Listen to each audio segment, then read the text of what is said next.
This lesson is on skin blurring. Now, I've gone in and I've retouched all of the major bumps in this girl's face on a separate retouch layer. If I had actually gone in and had really overdone it, I could just lower the opacity of this layer, but I don't need to. Everything's fine.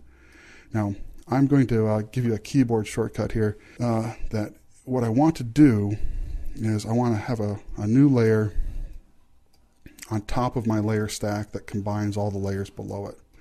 And I actually first learned about this keyboard shortcut from Jim DeVitale, and I'm not sure where Jim got it from, but it's really handy. And I have to use two hands, and maybe even occasionally calling a friend to help me do this. It's Shift, Option, Command, E. And if you're a PC user, it's Shift, Control, Alt, E. And that brings all of your layers below onto a new layer at the very top of the layer stack. And what I'm going to do is I'm going to name this layer Blur. And I'm going to go in and go up to Filter, Blur, Surface Blur. And I really just want to exaggerate this. I want it to really kind of wipe out any little flaw that might be in the skin and not worry too much about what it's doing to the rest of the image. So I'm actually going to do what would be considered a fairly high radius for this. I'm going to leave it about 5 pixels. Let me play around with the threshold here. Now, threshold on Surface Blur works a little bit different than it does on other dialog boxes where you see threshold. On this one, the lower you go, the less it's blurred. Okay, that looks good. Just going to leave it right there. Click on OK.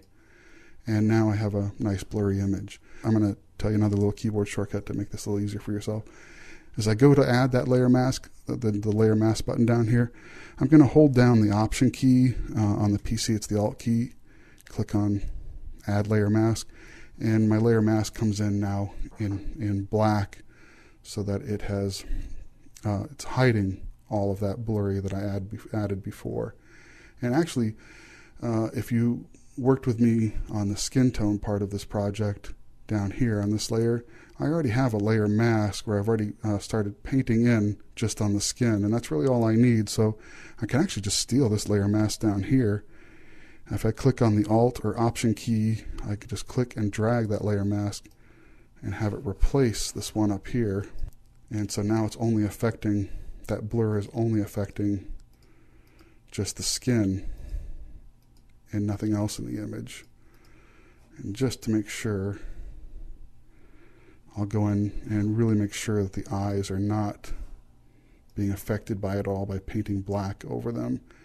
So make sure that my foreground color is black down here.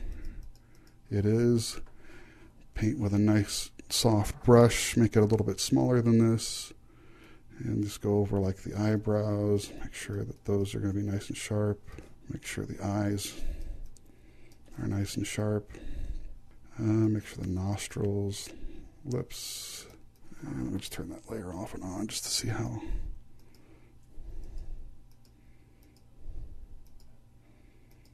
Yeah, it seems to be just affecting the skin. Now I'm just going to lower the opacity a little bit here. Take it down. Let's go down to 50%. So you're still seeing a little bit of the texture through that blur, but she is starting to look a little plastic. But that's okay, because I'm going to go in and add a fake texture to cheat on this. And let's do that now. I'm going to do that same keyboard shortcut I did before, which makes a composite layer at the top of my layer stack here. Shift, Option, Command, E, or on the PC, Shift, Alt, Control, E. That brings a composite of all the layers before at the very top of the layer stack. And this is the layer that I'm going to add my fake texture to. And I'm actually going to name it Texture. Now, I have given you a file that you're going to use, and first of all, let me show you where how you're going to load it. And it'll be in your Downloads folder, and it'll be under Textures. But we're going to go up here to Filter, and then Texture, and then Texturizer. It sounds like something you'd do to a steak, doesn't it? But no, it's so that's Filter, Texture, Texturizer. And that brings up this giant dialog box, which is fine. Now, over here, there's this little flyout menu where it says Texture, Canvas, and then this little button here. You'll click on it, and it'll bring up this little menu where it says Load Texture. Click on that, because we're going to load in your Downloads folder. There's a folder called Textures. We're going to click on that, and we're going to load DC's skintexture.psd. Click on Load, and what that texture file actually is, a big patch of skin that I went in and completely retouched the correct way, and did it very, very detailed, so it's a nice, really clean patch of skin. Now, the problem is that skin texture varies, especially on the face. It's more noticeable. The skin texture of the forehead is actually different than what the skin texture you see on the cheeks or on the nose or on the chin. But the biggest difference is that the forehead skin always looks so much different than any other part of the face. So we're going to use the same skin texture for everything, but I'm just going to change it by playing around with these controls right down here. So right now, all I'm trying to do is make a natural looking skin texture for this girl's forehead. And I found that if I always play with the light of the texturizer, it's supposed to be which direction the light is coming from, going over the texture, it really does a good job of simulating the different types of texture you'll find on the face. And I found that if I have this set to top, it really gives me a good fake look. I shouldn't say fake. Gives me a good proximity of skin texture on the forehead. And that's what I'm going to use. And you can play around with these buttons here. If you increase the relief, it's going to make that texture really strong, and we don't want it that strong, obviously. Scaling will actually kind of change the size of the pores, and we don't want the scaling to be too exaggerated either. So let me take that down, and I'm going to take that down to 71%.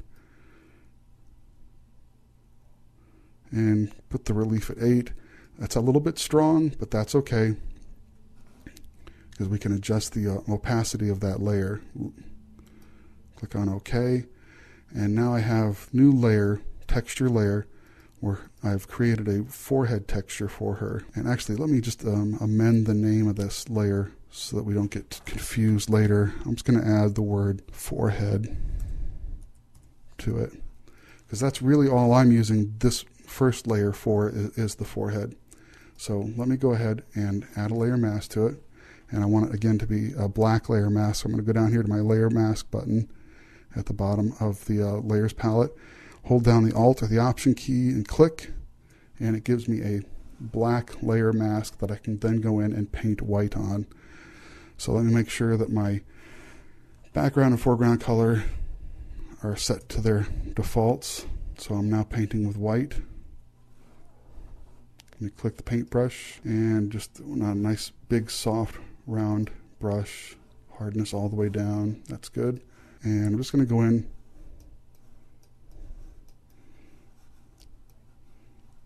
and paint.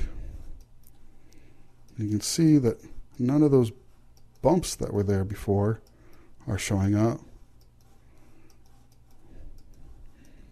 but the skin texture is, and it's actually a little bit strong. So I'm just going to back off the opacity of the layer. I can see this real clearly on my monitor here. I hope you can as you watch this video. But the skin texture looks a lot more natural if I were to just reduce the opacity of that layer a little bit. Let's take it down to like 50%. Good. Okay, so that's after, that's before. Before, it looks a little plasticky. After, it has some texture to it. Now, you're going to have to play with this on your monitor, because watching a compressed video, I'm sure that some of this detail is disappearing that you're looking at. So now we're going to do this again. This time I'm going to do that same keyboard shortcut, Shift, Option, Command E, making a composite layer. And now I'm going to do a texture that's just for the lower part of the face, the cheeks, the chin, the nose, and such. And let's just name this Texture Lower Face. And let's go up to Filter, Texture, Texturizer. And we still have DC's skin texture loaded, but I'm going to change, for her lower face, I'm going to change the light direction. And I'm going to change it, do it from the right. And you can see that now the texture of her skin, the pores look a little more round here on the cheeks. They look a little more natural. You could also play around with this if you wanted to, and you could create a different texture zone for each part of the face. But right now we're just going to use this one for the entire lower part of the face. And let's just play around with the scaling a little bit here and see what that does. Take that down again. Look at the relief setting. The relief setting will make it a little bit stronger. I'm going to make it a little bit strong because, again, I'm going to go back in and change the opacity of the layer to adjust that. I'm going to click on OK. And that's before, a little bit plastic looking. After, there's lots of texture. But, of course, the texture is everywhere, so we need to add a black layer mask. Again, go down to the Layer Mask button, click on Alt or Option, and zap. We have a black layer mask hiding the texture that we just added. Let me go in here, and now I'm going to paint with a nice soft white brush again, and I'm just going to add the texture back in on the cheeks. So there you can see I'm not getting any of the funny skin bumps, no zits or anything, but lots of texture. And obviously I can actually use this for the nose, although it's a little strong for the nose. So I'm going to go back in and paint over that with my brush. I'll show you here in just a sec. I'm just going to paint everywhere on her lower face just to get that texture. Okay. Now I'm going to just reverse. I'm going to hit the X key so that my foreground color is now black. And I'm going to change the opacity of my brush, which actually I can do here, or I can just hit one of my number keys on my keyboard. And I'm going to hit the number 5, and the opacity goes down to 50%. So I'm now going to be painting back with black, so I'm actually going to be hiding some of this texture again. A little bit bigger brush. Going to go over the nose because that texture is a little too much for the nose. There we go. That's pretty good. It's a little too much also for the chin down here. There we go. And it is for the upper lip as well. Good. Okay. And then I'm also just going to lower the opacity of this layer a little bit. Good. I think that looks good. Okay. Let me back out here. Oh, if you double click the hand tool, it'll make your image fit to screen for you. Okay. Let's just take a look down here. Everything we've done so far. So everything we've done so far is this that you're looking at right now. And this is before. So that's the original. That's with all that sunburned skin and a few zits here and there. And here's with the skin tone corrected. And the skin retouched a little bit, blurred, and then texture added back to it. Now I'm also going to need to add a little bit of blush back to her face that I eliminated with my skin tone color, but we can do that a little bit later. Okay, so that's my big cheat using my fake texture. It's not really a fake texture because I actually made it from real skin, but it's somebody else's skin, and I use it over and over again to add skin texture back to skin that I have blurred, and it makes the process much, much faster. Just to give you an idea, something that would take me a day or two previously to do the correct way, the traditional way, I can now do in about 15 minutes with my big cheat that I've given you. So I hope this works for you, and let's move on.